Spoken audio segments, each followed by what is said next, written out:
Mais j'ai réalisé c'est mieux décevoir les gens que se décevoir soi-même. C'est mieux perdre des gens à cause que t'as mis des boundaries, que t'as mis des limites, que t'as mis des règles pour être dans ta vie. C'est mieux perdre ces gens-là que te décevoir au final.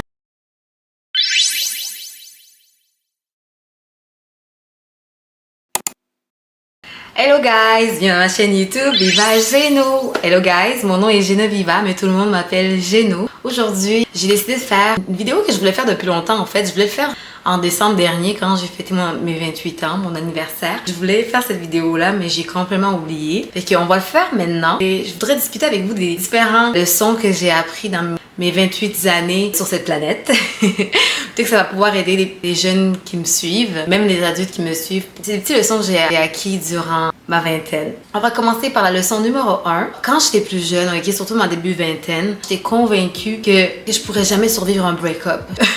Je suis tellement dramatique quand je dis ça, mais je pensais que je pouvais pas survivre une séparation. Je me dis, mon premier amour, quand je vais le perdre, je pourrais pas passer à autre chose, mon cœur va être brisé. Sur le moment, tu penses tellement que c'est impossible que ton cœur se répare, c'est impossible que tu move on, c'est impossible que cette peine arrête de faire mal. Pour vrai, j'étais convaincue que j'allais mourir quand si la personne partait. C'est pas dramatique quand tu y penses, mais je pensais pas pouvoir passer à autre chose. Mais, guys, c'est classique, mais le temps arrange les choses. Tu peux passer à travers tout. Puis ce qui est bien avec ton premier break-up, c'est que ça fait tellement mal la première fois qu'après ça, quand les autres arrivent, tu te rends compte que, ok, j'ai survécu à ça, je peux survivre à celui-là. Leçon numéro 2 que j'ai appris, c'est que l'amour est pas suffisant pour maintenir une relation. Quand j'étais plus jeune encore, j'étais vraiment une lover girl, genre, j'étais une éternelle romantique. Je suis encore, mais là, je suis moins dans les Lululand. Je me rappelle, je disais à un de mes partenaires, j'étais comme, si on s'aime, on peut survivre tout. Genre, l'amour est suffisant. Puis cette personne-là me disait tout le temps comme, mais l'amour est pas suffisant pour maintenir une relation. Puis dans ma delusion, j'étais comme, non, l'amour peut tout guérir. J'étais convaincue que si on s'aime, on va survivre tout.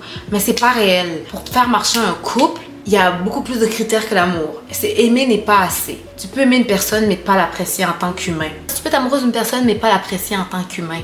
Comme on dit, le cœur a ses raisons. Je sais pas si vous avez jamais aimé une personne puis vous êtes comme, s'il n'y avait pas d'amour, je traînerais pas avec toi parce que je t'apprécie pas en tant qu'individu. Je me suis rendu compte avec l'âge qu'il y avait beaucoup de critères en dehors de l'amour pour qu'une relation fonctionne. La compatibilité est importante. L'amour tout seul n'est pas assez pour que vous soyez compatibles.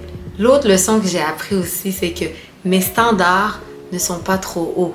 Mes standards envers les gens ne sont pas trop hauts. Je traîne juste avec les mauvaises personnes. Avant, je pensais vraiment que j'en demandais trop aux gens, que ce soit en relation amoureuse ou que ce soit en amitié. J'étais convaincue que j'en demandais trop en fait. En grandissant en fait, surtout en fin vingtaine, dans les dernières années, j'ai trouvé mon clan. Ces amitiés-là, par exemple, m'ont prouvé que j'en demandais pas trop. Ces gens-là m'ont offert ce que je recherchais depuis longtemps en amitié, sans que j'aie à leur dire, hey, je voudrais que tu fasses ça pour moi. Je pensais que en tant qu'amie, je m'attends à ça. Et je me réalisais que dans le temps, quand je me faisais dire par mes anciens amis ou mes anciens partenaires, ok, t'en demandes trop, t'es pas réaliste. Que j'étais pas réaliste, que j'en demandais trop. Je demandais juste ça aux mauvaises personnes. Donc, pour les gens, surtout pour les jeunes qui pensent que vous demandez trop dans une relation, dans une amitié, vous avez juste pas encore trouvé votre clan en fait. L'autre leçon que j'ai appris dans la vingtaine, c'est que être douce, gentille et sensible, c'est pas un défaut en fait. Quand j'étais plus jeune, je pensais vraiment que c'était un défaut. Surtout que je suis toutes ces affaires-là, je suis super sensible, super émotionnelle comme personne. Par exemple, j'avais tendance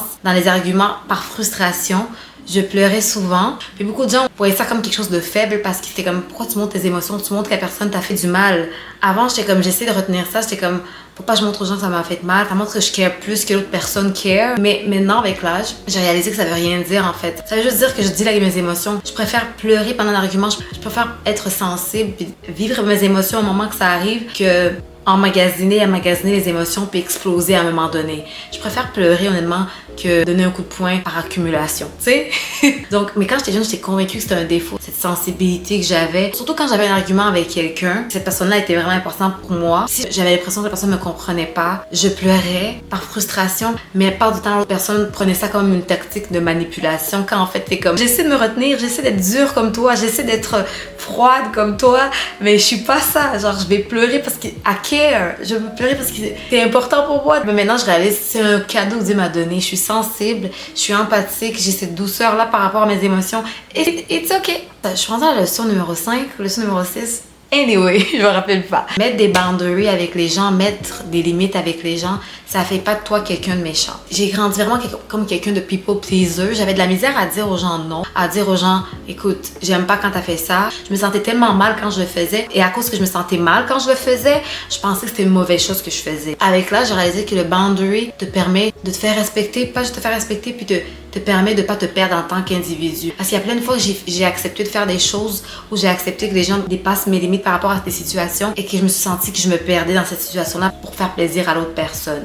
Par exemple, tu dis un secret à ton ami puis tu demandes de ne pas en parler à quelqu'un puis après tu te rends compte que la personne a parlé de ça à quelqu'un. Je réalise que ces gens-là respectaient pas mes boundaries puis moi, par conséquent, avant de réagir à ça, j'intervenais pas en fait, je lui disais pas à la personne, ok, t'as fait ça m'a blessé puis il y a des conséquences à le fait que tu m'as blessé. À force de pas mettre des boundaries, je me faisais des suspects. Mais j'ai réalisé c'est mieux décevoir les gens que se décevoir soi-même.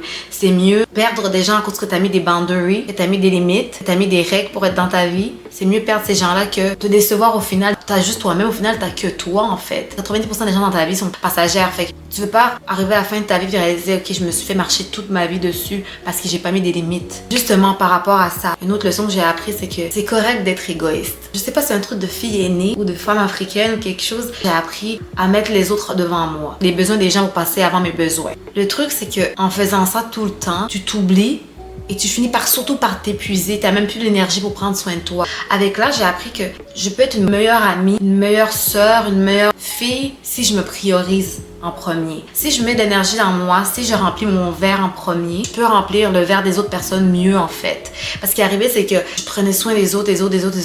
Quand c'était rendu à mon tour de prendre soin de moi, j'avais pas d'énergie. Et aussi, j'ai développé littéralement de la rancœur envers mes amis, envers ma famille, envers les gens autour de moi parce que je suis comme, mais qui prend soin de moi? Une autre leçon que j'ai appris, c'est que en fait, t'es responsable de comment les gens te traitent aussi. Dans le sens que les gens s'attendaient de ça de moi maintenant. À cause que I always come true, à cause que je m'offrais toujours comme quelqu'un de disponible, les gens s'attendaient ça de moi en fait. Les gens me traitaient souvent mal parce que j'avais aucun boundary, je me priorisais jamais, j'avais pas de self-love. Comment les gens me traitaient mal, c'est parce que je le tolérais en fait. Quand je me faisais manquer de respect, au final, j'étais comme c'est ma faute. Là, je réalise que beaucoup de fois c'était ma faute à moi parce que je mettais pas de boundary, je priorisais pas mes besoins, je priorisais pas mes limites par rapport à une situation. J'ai réalisé qu'avec l'âge, c'est correct d'être égoïste, ça fait pas moi une mauvaise humaine. Surtout en tant que femme chrétienne, je pensais qu'il faut toujours mettre les gens avant les autres.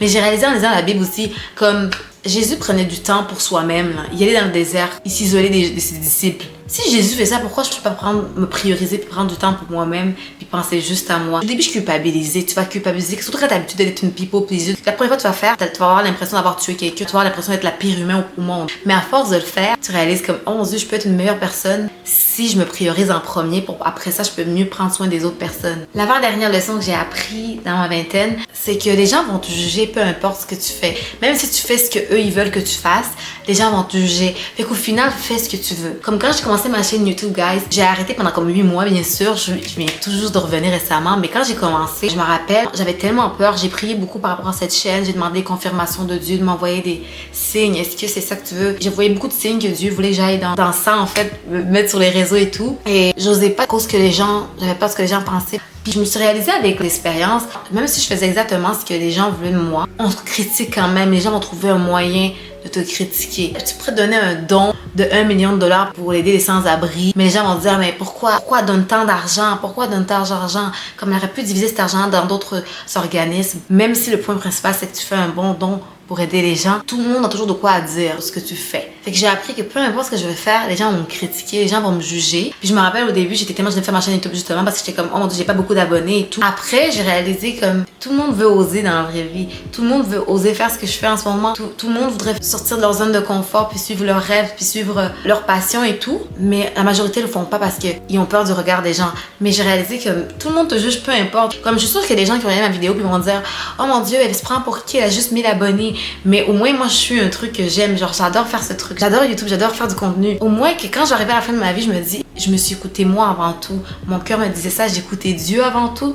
Dieu m'a dit de faire ça, j'ai obéi à Dieu. Au final, je vais être fière. Je vais être fière, tu comprends? Parce qu'au final, j'ai pas mis plus d'importance sur le regard des gens que sur ma propre opinion de moi-même et la propre opinion de Dieu, en fait. Dernière leçon, justement, parlant du sujet, Dieu. C'est cliché, mais il faut mettre Dieu au centre de ta vie. Je peux pas vous dire Les trucs que j'ai vécu dans les dernières années, je sais pas comment j'aurais survécu si j'avais pas Dieu de mon bord. Parce qu'au final, tu réalises, ok, tout le monde est là, mais au final, quand tu vas partir de cette terre, ça sera toi et Dieu. Quand tu vas te séparer de ce monde, il y aura que toi et Dieu dans cette mort. C'est la seule personne qui va être là jusqu'à la fin. J'ai réalisé juste de mettre Dieu au centre de ma vie, le mettre dans ma vie, à quel point ça change mon humeur, à quel point ça change mon espoir, la foi que j'ai envers lui. Même s'il me doit rien, c'est tellement prouvé plein de fois en moi. Il m'a tellement sorti de trous noirs que je pensais pas m'en sortir. Il a tellement fait des miracles dans ma vie que je suis comme, comment j'ai pu vivre tout ce temps-là sans lui? Si t'es pas chrétien, tu comprends pas ce que je veux dire, tu vas pas comprendre ce que je veux dire, mais j'aurais voulu commencer ma relation avec Dieu beaucoup plus tôt dans ma vingtaine. J'ai rencontré Dieu à quoi, 26 ans à peu près, là, j'en ai 28. J'aurais aimé vouloir le rencontrer plus tôt, j'ai l'impression que j'aurais pris des meilleures décisions par rapport à beaucoup de situations. Et surtout, ça m'aurait allégé la vie. J'étais quelqu'un d'anxieuse avant de rencontrer Dieu. Je vivais sur l'anxiété extrêmement. Puis maintenant, j'ai rencontré Dieu, la paix que j'ai. Oui, j'ai des moments de panique de temps en temps et tout, mais c'est pas le même type de panique. Des fois, je suis juste comme, God, je suis en train de péter ma coche en ce moment, je panique en ce moment, mais je sais que tu vas come true. Genre, il faut juste que je pleure, mais je te fais confiance. Je pleure pas parce que je te fais pas confiance, God. Je pleure parce que ça fait mal en ce moment. Je pleure juste parce que ça fait mal, mais je sais que tu vas me faire sortir à travers ça. Maintenant, je le fais tellement confiance que je panique plus à cause que je ne crois pas qu'il va come true. Je panique parce que je sais que ça va faire mal de passer à travers cette épreuve. Mais je sais que je vais passer à travers cette épreuve. Je sais pas si vous voyez ce que je veux dire. Moi, comme j'ai déjà dit là, je suis pas religieuse. J'ai une relation avec Dieu, ce qui est tout à fait différent. Et j'aurais voulu avoir cette relation beaucoup plus tôt. Ça aurait vraiment allégé ma vie. Guys, c'est tout pour aujourd'hui. Dites-moi ce que vous en pensez dans les commentaires. Partagez les petites leçons que vous avez apprises, que vous avez 20 ans, 30 ans. Partagez dans les commentaires les différentes leçons. N'hésitez pas à commenter, n'hésitez pas à liker, puis on se voit à la prochaine. Bye bye!